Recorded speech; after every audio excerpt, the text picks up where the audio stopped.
अस्सलाम वालेकुम। मैं हूँ इफ़त नवीद। दीप जलते रहे की 8वीं किस्त पेश खिदमत है। मगर न मालूम 8 घंटे का सफ़र उसने कैसे गुजारा होगा। फिर जब पहली रात उसे हमारे बग़ैर गुजारनी पड़ी होगी तो उसने जल्दी से आंखें बंद कर ली होंगी।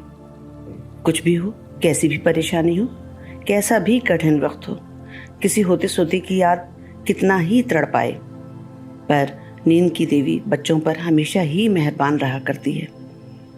सुबह उठकर उसने जुदा माहौल देखा होगा तो ख्याल किया होगा उसके होते सोते जल्द ही उसे ले जाएंगे।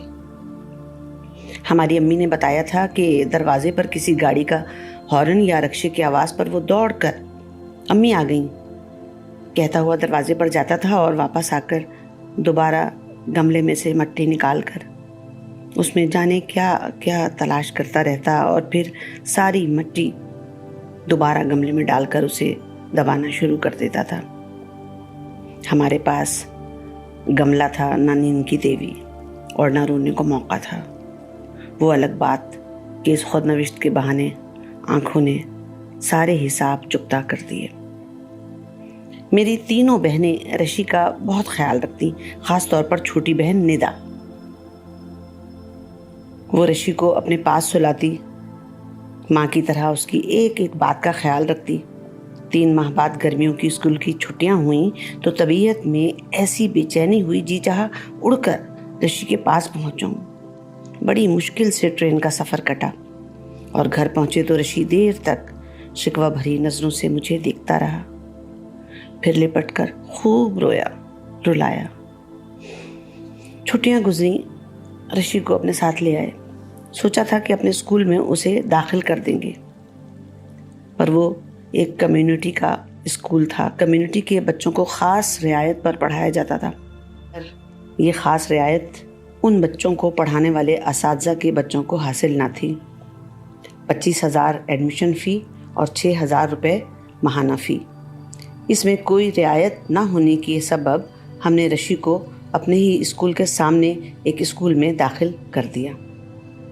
इस स्कूल में माहाना फ़ी भी कम थी और दाखिला फ़ी भी कम थी। पहले रामिश को बाजी के पास छोड़ते, वापसी पर रशी को लेकर उसे उसके स्कूल में छोड़ते हुए अपने स्कूल चले जाते। शुरू में रशी ने हमारे साथ हमारे स्कूल जाने पर इसरार किया, लेकिन फिर खुद ही समझ गया कि उसके स्कूल के सामने वाली शानदार बिल्डिंग में उसकी माँ पढ़ा तो सकती है, पर उसे ये बात समझा नहीं सकती कि वो उसके स्कूल में क्यों नहीं पढ़ सकता। इस हसास बच्ची ने फिर मुझे तंग करना छोड़ दिया। लेकिन एक रोज़ जाने क्या हुआ, उसने ज़िद पकड़ ली कि वो स्कूल नहीं जाएगा। बहुत पूछने पर उसने बताया कि उसे 2 का टेबल याद नहीं होता, इसलिए काली मिस उसके सर पर पेंसिल मारती है। साल के मुन्ने से बच्चे को 2 का पहाड़ा याद ना करने पर काली मिस की शिकायत लेकर जब हम हेड मिस्ट्रेस के पास पहुँचे तो साफ कह दिया गया कि अगर हमारे बच्चे इतने ही नाजों के पले हैं तो हमें उनको अपने स्कूल में पढ़ाना चाहिए। खैर, हमने किसी आयत की तरह बच्चे को 2 का टेबल रटवा ही दिया।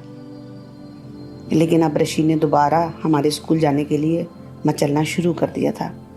हमने अपने स्कूल की हेडमिस्ट्रेस से अपना मसला बयान किया तो फरमाया स्कूल में कम्युनिटी के मुखय्यर हजरात की तरफ से सदका खैरात के पैसे जमा किए जाते हैं।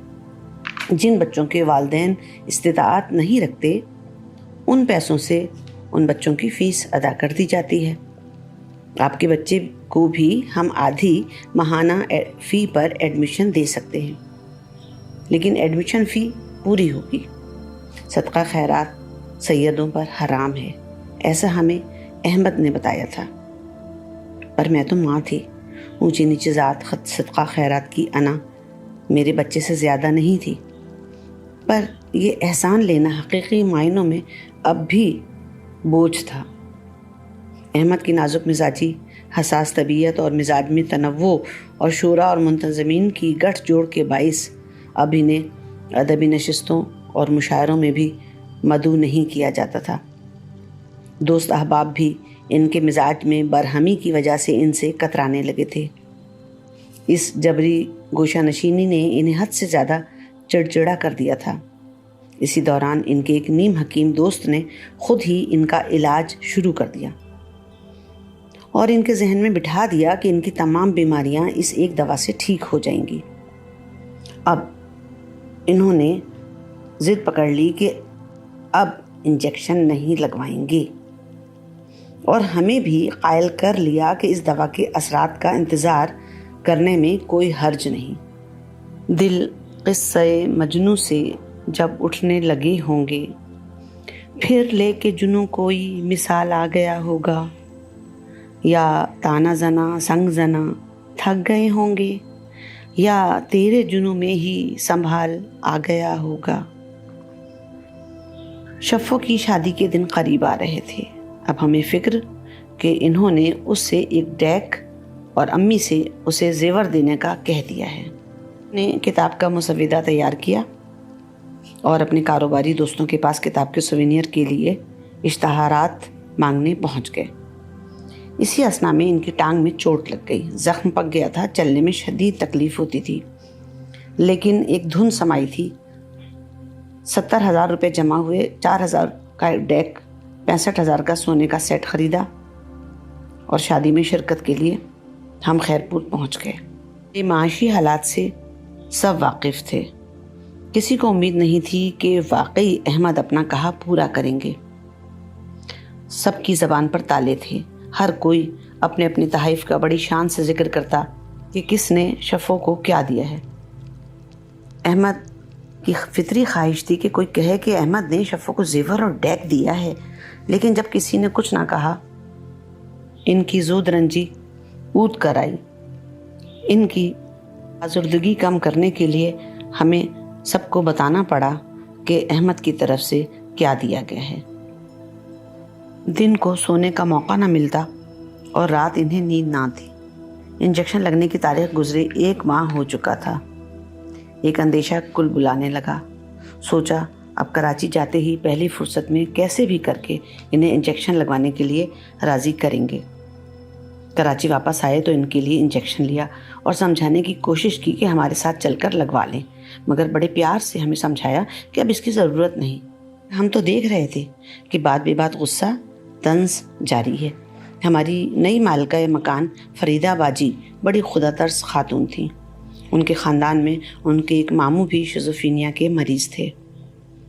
اگلے دن احمد کو دھن سوار ہو گئی کہ انجولی جانا ہے۔ ہم نے کہا ہم بھی ساتھ چلیں گے، تو بڑے خوش ہو گئے۔ بچے بہت چھوٹے تھے، ان کی برداشت آسان نہ تھی۔ باجی یوں بھی رامش کو صبح کے وقت سنبھالتی تھی، اس افتاد کے لیے بالکل تیار نہیں تھی۔ ان کے خیال میں ہم اس وقت اپنے شوہر کے ساتھ بچوں سے جان چھڑا کر تفریح کے لیے جا رہے تھے۔ بہرحال ہم نے باجی کے پاس بچوں کو پھینکا اور ان کے ساتھ بس میں بیٹھ گئے۔ انچولی کی ہر گلی، سڑک، محلے، پان کے کھوکے اور چائے کے ہوٹل پر ہر جگہ ان کے ساتھ رہے، اور جب بھی کسی جاننے والے کو ان کی بات سے اختلاف کرتے دیکھا، وہیں ان کی ہاں میں ہاں ملائی اور اسے لاجواب اور ہکا بکا چھوڑ کر کسی اور طرف چل دیے۔ ایک گلی میں ان کے عزیز دوست مل گئے، بڑی گرم جوشی سے استقبالیہ کلمات ادا ہوئے۔ ان کے منہ سے نکل گیا، بھابھی یہ ہیرا ہے، ہیرا، اسے سنبھال کر رکھیے گا۔ ان کے یہ حسین الفاظ بھی ان کی طبع نازک پر شدید گراں گزرے۔ انہیں کوئلے کی کان میں ہاتھ کالے کرنے والا قرار دے کر آگے بڑھ گئے۔ رات ڈھلے واپسی ہوئی۔ باجی کو نیند سے جگا کر سوتے بچوں کو گود میں لیا اور گھر پہنچ کر بستر پر گر گئے۔ صبح انہیں جاگتے پایا، دل و دماغ ایک انجانے خوف سے لرز گئے، لیکن اسکول بھی جانا تھا۔ تیسرے پیریڈ میں میڈم نے ہمیں آفس میں بلایا۔ یہ بیٹھے ہوئے تھے۔ میڈم نے کہا ہم ان کے ساتھ گھر جا سکتے ہیں۔ ہم حیران کہ آخر ہوا کیا ہے۔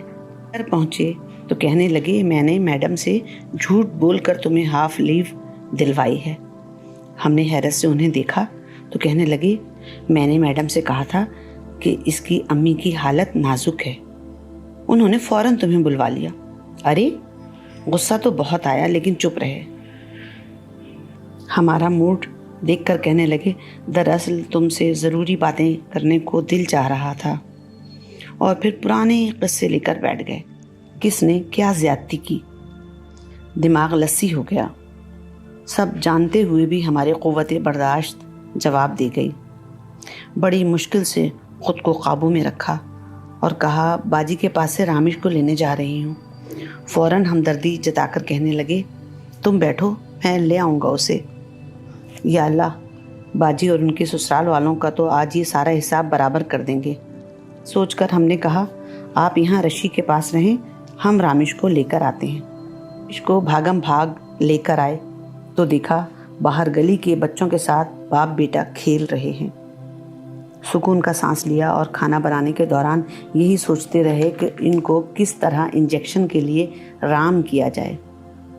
शोर की आवाज़ सुनाई दी। कुछ अंदाज़ा लगाने की कोशिश कर ही रहे थे कि एक बच्चा भागता हुआ आया। उसके मुंह से अल्फाज नहीं निकल रहे थे। वो बहुत घबराया हुआ और बौखलाया हुआ था। कुछ महसूस करके हम बाहर की तरफ भागे। देखा इन्होंने एक बच्चे को गर्दन से पकड़कर उठाया हुआ था।